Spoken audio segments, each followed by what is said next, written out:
بسم اللہ الرحمن الرحیم۔ السلام علیکم ناظرین، میں ہوں جمشید انصاری۔ ناظرین آج 18 جنوری 2021 ہے اور ناظرین یقیناً آپ جانتے ہیں کہ پی ڈی ایم نے اپنے قیام سے لے کے آج کے دن تک جتنے بھی اعلانات کیے ہیں عملاً ان تمام اعلانات سے یو ٹرن لیا ہے۔ ناظرین یقیناً آپ کے علم اور مشاہدے میں اور آپ کے تحت الشعور میں یہ اعلانات محفوظ ہوں گے کہ پہلے پی ڈی ایم نے اجتماعی استعفوں کا اعلان کیا، اس کے بعد عمران خان صاحب نے پلٹ کر جوابی وار کیا اور اسپیکر قومی اسمبلی کو بلا کے ان سے کہا گیا کہ جس کا بھی آپ کو استعفا موصول ہو فوراً 30 منٹ کے اندر اندر ان کے استعفے منظور کیے جائیں۔ اس کے علاوہ ناظرین پی ڈی ایم کے یہ بیانات بھی آپ نے یقیناً سنے ہوں گے کہ ہم ضمنی انتخابات کا بائیکاٹ کریں گے، سینٹ کے الیکشنز کا بائیکاٹ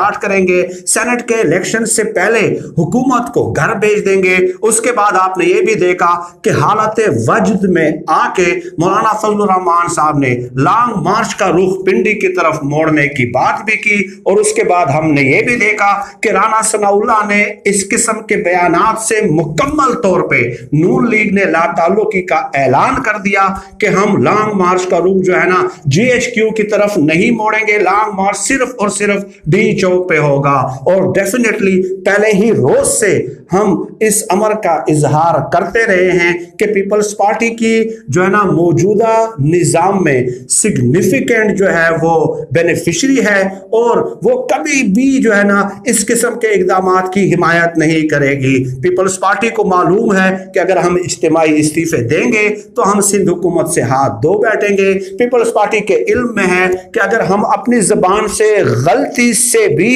سہون بھی یہ الفاظ ادا کر دیں کہ ہم بھی لانگ مارچ کے ساتھ جو ہے نا پنڈی کی طرف جانا چاہتے ہیں تو اس کے انہیں کیا نتائج و عواقب بھگتنا پڑ سکتے ہیں۔ ناظرین یہ مختصر خلاصہ بیان کرنے کا مقصد صرف اور صرف اتنا تھا کہ پی ڈی ایم عملاً اپنے تمام اعلانات سے منحرف ہو چکی ہے، یو ٹرن لے چکی ہے، اور اب انہوں نے اپنے حلقے کے عوام کو چونکہ مزید گمراہ کرنا ہے، بیوقوف بنانا ہے اور اپنے آپ کو سیاسی طور پہ ریلیونٹ بنانا ہے، کیونکہ ان کی اپنی سیاسی بقا سیاسی احوال کا سوال ہے، تو انہوں نے تمام اقدامات میں ناکامی کے بعد اب ایک نیا ڈرامہ شروع کر دیا ہے، اور وہ یہ کہ کل 19 جنوری کو الیکشن کمیشن کا گھیراؤ کیا جائے گا، محاصرہ کیا جائے گا، اور ان سے مطالبہ کیا جائے گا کہ اکتوبر 2014 سے آج کے دن تک الیکشن کمیشن میں پی ٹی آئی کے حوالے سے جو فارن فنڈنگ کے زیر سماعت ہے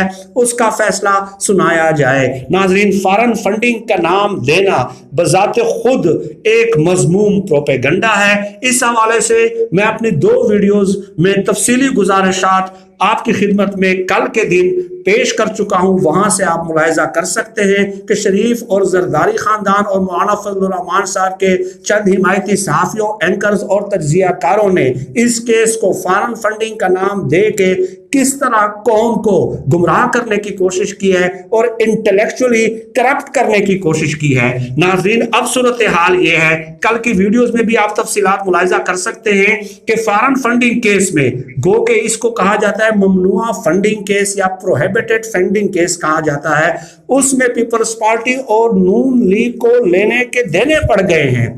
کیونکہ تحریک انصاف نے جو بیرون ملک سے پاکستانیوں سے، پاکستانی شہریوں سے، اوورسیز پاکستانی سے جو فنڈز لیے ہیں 40,000 ڈونرز کی لسٹیں جو ہے نا تحریک انصاف نے پرووائڈ کر دی ہیں۔ ملک کے اندر اور ملک سے باہر جتنے بھی فنڈز تحریک انصاف نے کلیکٹ کیے ہیں، لیکن آج کے دن تک نومبر 2017 سے نون لیگ اور پیپلز پارٹی کو اسکروٹنی کمیٹی کی جانب سے جو کہ الیکشن کمیشن کے حکم پہ قائم کی گئی ہے اور جس میں مختلف اداروں کے نمائندے موجود ہیں، نومبر 2017 سے تاریخ پہ تاریخ دی جا رہی ہے نون نون لیگ اور پیپلز پارٹی کو، لیکن اس کے باوجود یہ تفصیلات دینے میں مکمل طور پہ ناکام ہیں۔ اس لیے ان لوگوں نے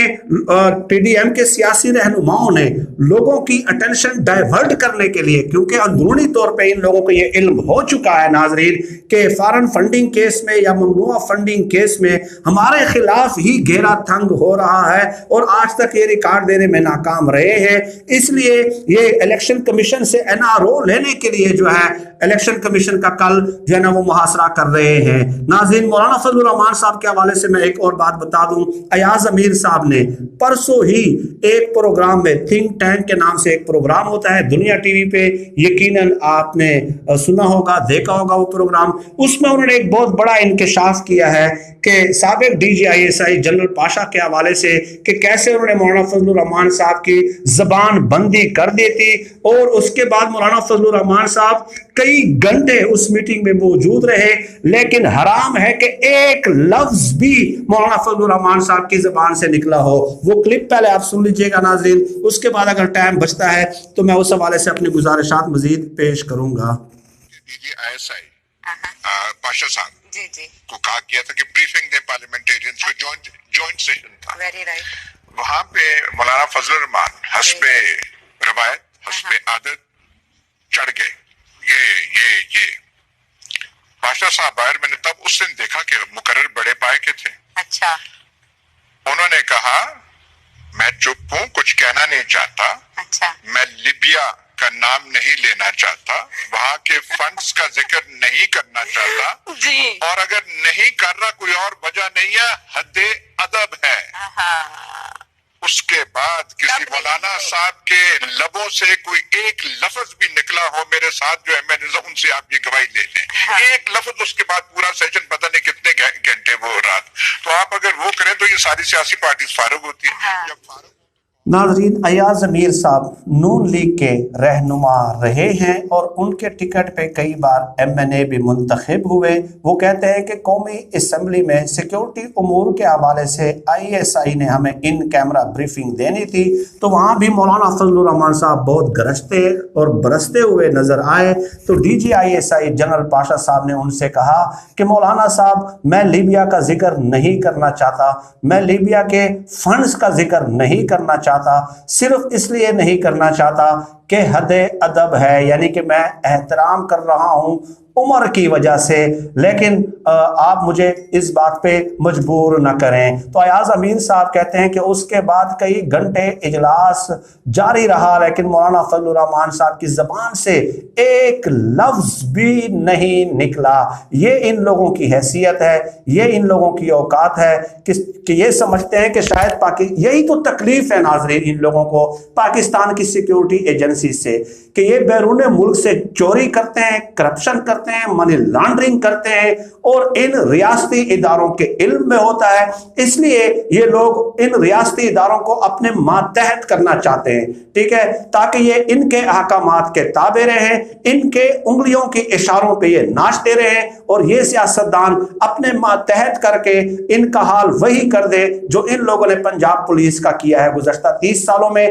یا جو پاکستان کے نظام تعلیم کا، نظام انصاف کا، نظام صحت کا کیا ہے۔ یہی ان لوگوں کی تکلیف کی سب سے بڑی وجہ ہے، ورنہ کون سا انقلاب، کون سی سول بالادستی، کون سی جمہوریت کی بالادستی؟ کیا ہم جاہل ہیں؟ کیا ہم ان پڑھ ہیں؟ کیا ہم لوگوں نے ان کی تاریخ نہیں پڑھی؟ کیا ہم پاکستان کی سیاسی تاریخ کا مطالعہ نہیں کرتے؟ کیا ہمارے عقلوں پہ تالے پڑ گئے ہیں کہ یہ لوگ اب ہمارے لیے اس ملک میں انقلاب برپا کریں گے؟ یہ لوگ جو ہے نا تحریک انصاف سے فارن فنڈنگ کا حساب مانگیں گے کہ کن کن ملکوں سے ان لوگوں نے جہاد کے نام پہ کروڑوں اربوں روپے لیے ہیں، اور اپنا مدرسہ جو گزشتہ 30 سالوں سے مولانا فضل الرحمان صاحب کا زیر تعمیر ہے، آج تک وہ تکمیل کے مراحل تک نہیں پہنچ سکا۔ کتنے کروڑ مولانا فضل الرحمان صاحب نے شور کوٹ میں، ڈی اے خان میں اپنے مدرسے کے نام پہ لوگوں سے بٹور لیے ہیں، ٹھیک ہے، تو اس حوالے سے تو میں 100 سے بھی زیادہ ویڈیوز جو ہے نا مولانا فضل الرحمان صاحب کے حوالے سے اسی یوٹیوب چینل پہ آپ کی خدمت میں پیش کر چکا ہوں، ٹھیک ہے۔ تو یہ ایاز امیر صاحب کہہ رہے ہیں کہ جی ISI چیف نے جب ان سے کہا کہ لیبیا کے فنڈ جو ہے نا اس کا تذکرہ کرنے پہ مجھے مجبور مت کریں، تو یہ ریاستی اداروں کا صبر ہے، تحمل ہے، اور وہ چیک کرنا چاہ رہے ہیں کہ یہ ایک وزارت کے حصول کے لیے کس حد تک گر سکتے ہیں، اس کے بعد آپ دیکھیں گے کہ ان پہ کس طرح ہاتھ ڈالا جاتا ہے۔ ناظرین آج کی اس ویڈیو میں اتنا ہی،